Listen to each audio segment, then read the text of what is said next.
Please, is there anything PDP in Ogun State can hold on to say they have a chance of winning the case against Abiodun, the present governor? I say I felt so bad. Why? I felt so bad because I think instead of thinking of we just keep going forward as a country. I felt so bad that we don't have a country where people can learn the best morals and also think of how the law can also be upheld and then people can believe in the rule of law. We have a system where people don't believe in the rule of law. If not, is judiciary supposed to be a deciding factor of who emerged or who became the governor of a state? When we have an INEC, is judiciary supposed to be? Now, judiciary has taken the center space of declaring a winner in the election. And that's why INEC have also relinquished their power to the judiciary. You can imagine how much or what is going on right now. I can imagine what is going on right now. That the judiciary is now taking the center space of declaring a winner in a state governor election. It's so sad that we now believe that everybody, like we have now all eyes on the judiciary. Everybody is now saying all eyes on the judiciary. Was it the judiciary that conducted the election? What happened to INEC? Was the judiciary responsible for the conduction of this election? What happened? What is INEC doing? Why we going to this stage? I really feel so bad talking about the issue that concern the court. When judiciary, the INEC would have been responsible of this whole thing. Because INEC should be independent. INEC should learn to be independent.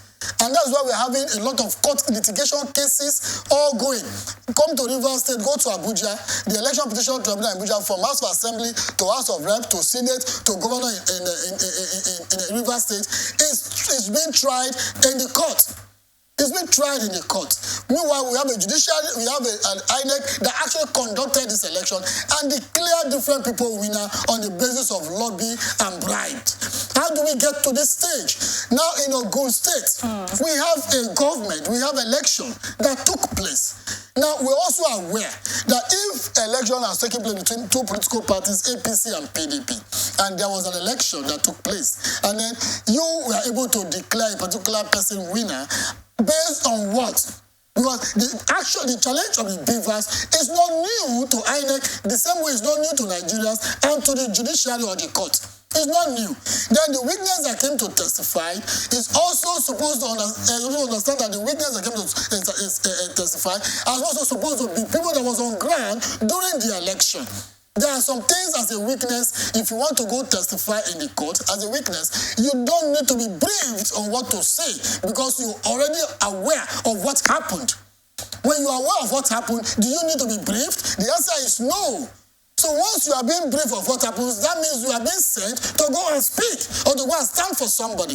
Because before you go and testify in the court, you must be able to be aware or be abreast with the happenings of the election. Good. So can I with the two-third, we've been seeing all of the evidences, some of the things that listed, we've been seeing it during the proceedings.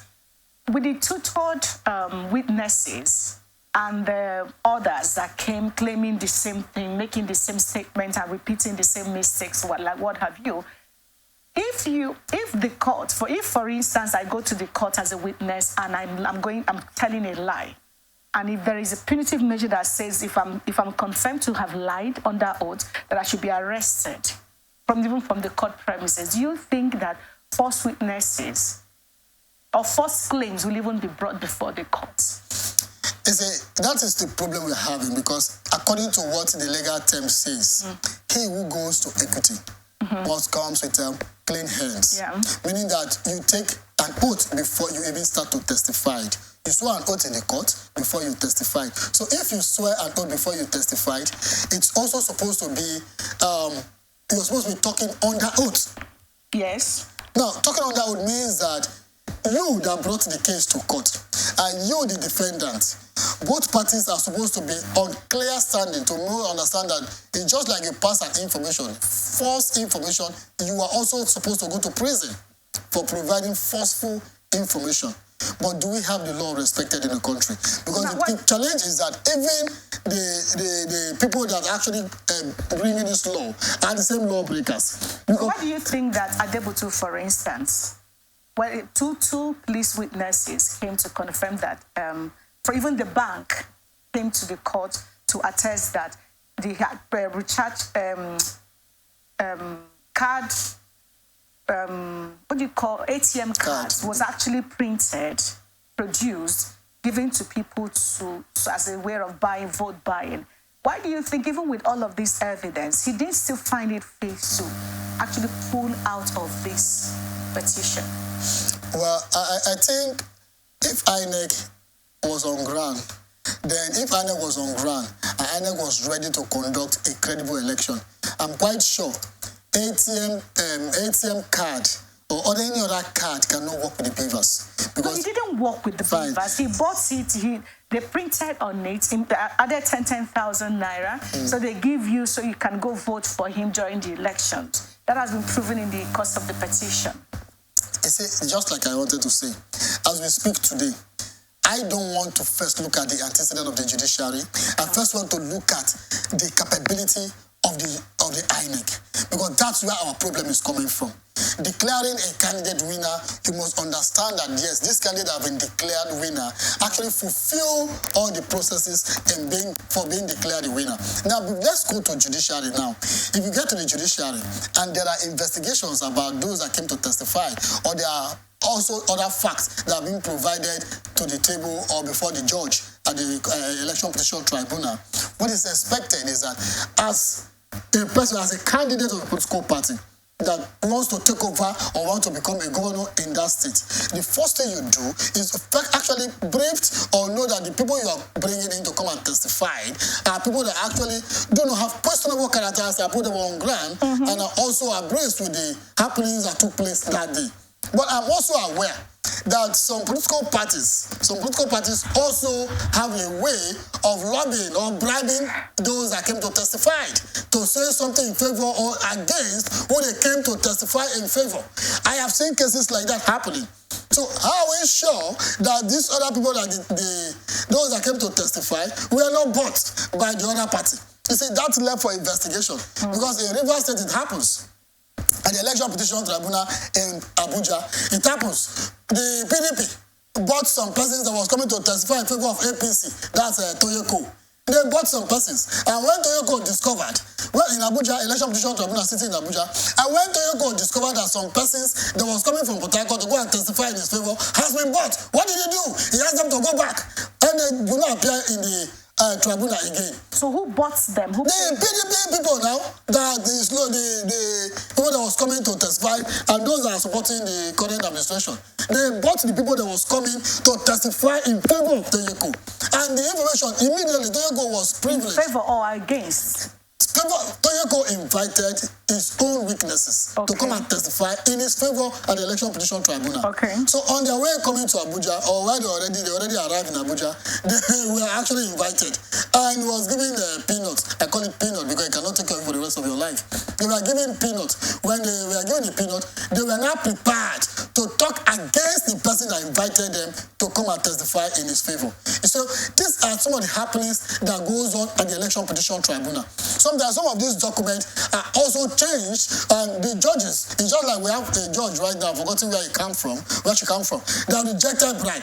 Recently, it was on the news that a particular... One of the northern states. Yes, it was in the news that one of the judges rejected bribe. And this is the kind of people that we want. It was also in the news that in Rivers State, the returning officer in Rivers State rejected bribe, and her life was threatened. And till today, we are yet to hear the safe aspect or to know the safety of that lady till today. But it was reported in the news that somebody that was bribed in Rivers State rejected bribe. And it's also in the news that a judge rejected bribe. And we are also aware that as we speak today, the judiciary has been given a lot of attention. And at this point, whoever wants to come and bribe any of the judges in the judiciary should be prepared that whatever happens, we from the grassroots stage, we that are seeking for good governance, we are going to come out on the street to make sure that when all of this is over, we are going to let the judiciary understand that we as the grassroots people, we have a role to play in terms of contributing to the betterment of this country. Because it is time we are going to come out and speak our voice. And that's why we have put a serious eye on the judiciary and let the judiciary understand that we have eyes on the judiciary from presidential election to governorship election to senatorial election to House of Rep election and to House of Assembly election. Our eyes is on the judiciary. To the woman or to the judge that rejected bribe, we say kudos and we appreciate you because what she has done will liberate so many minds out there. What she has done will make some mind understand that yes, they have a mind of their own and that the money that was brought is not compared to their integrity. So we have a stage where people should learn to protect their integrity and their principles and policies. And that's what we are looking at. We must not have a stage where we don't have a morals or mentorship again. Because what we are suffering right now as young men is mentorship. When we have politicians that are not taking or judges that are not taking of the tomorrow of the future of this country and are ready to sell out or to accept any manner of bribe in the name of making sure that they use this period to achieve all they have not achieved for the rest of their life. It becomes a major challenge. So to the judiciary, I think in Ogun State, if a particular investigation has been done and it's clear that a particular candidate is not qualified, then we should want to see a case coming out for the public so that we may understand to move on, because as we speak today, we must clear ourselves of what is going on, and that is not really okay with us.